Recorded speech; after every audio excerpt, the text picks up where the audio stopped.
сандали стоили 16 тысяч рублей, а возмещение было 8,5 тысяч. Четырехлетний Федор из Альметьевска родился с редким диагнозом спина бифида или спинномозговой грыжи. Из-за врожденной аномалии мальчик не чувствует ног ниже колена, а с 1,5 лет не может и самостоятельно ходить в туалет. Поэтому каждые 3 часа мама делает ему катетеризацию. В месяц она обходится почти в 15 тысяч. Последняя поставка по нам была уже в конце апреля прошлого года. 28 апреля мы были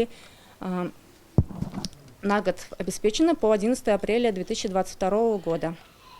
Вот с этого периода мы не обеспечиваемся катетерами. В большинстве случаев люди, рожденные с диагнозом спина бифида, страдают проблемами мочеиспускания. Поэтому ребенку с таким диагнозом необходимо тщательно контролировать функцию работы мочевого пузыря. Главный помощник — вот такой катетер. Его особенность в том, что он одноразовый, поэтому в месяц таких нужно примерно 200 штук. По закону ими должен обеспечивать фонд социального страхования, но на деле родителям приходится покупать катетеры самим, говорят во Всероссийском благотворительном фонде спина бифида. Наши дети не могут получить катетеры, кто с прошлого года, кто с лета 2022 года, несмотря на то, что нуждаются в них ежедневно, минимум 6 раз в сутки.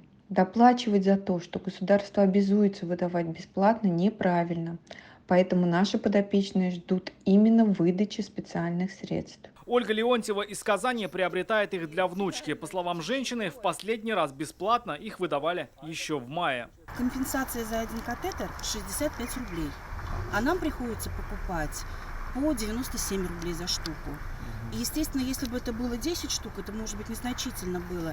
Но мы же покупаем 180 штук. Естественно, там разница существенная. Как пояснили в фонде социального страхования, причина в отсутствии российских катетеров. Их производят только за рубежом, а с иностранными компаниями в этом году были сложности с заключением государственных контрактов. Задержки в заключении контрактов вызваны объективными обстоятельствами, не зависимыми от регионального отделения.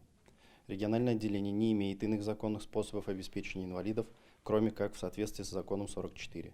И не имеет возможности прогнозирования срыва срока заключения государственных контрактов. Как нас заверили, 1 ноября контракт все же удалось подписать с прежним поставщиком. Это филиал зарубежной компании. Со дня на день должна начаться отгрузка. По расчетам фонда социального страхования, уже в ноябре катетеры начнут поставлять всем, кому они положены по закону. Новые партии рассчитаны на новый период. Все, что родители купили сами, возместят, но по ценам 2019 года. Уплаченную разницу, согласно федеральному приказу, возмещать не будут.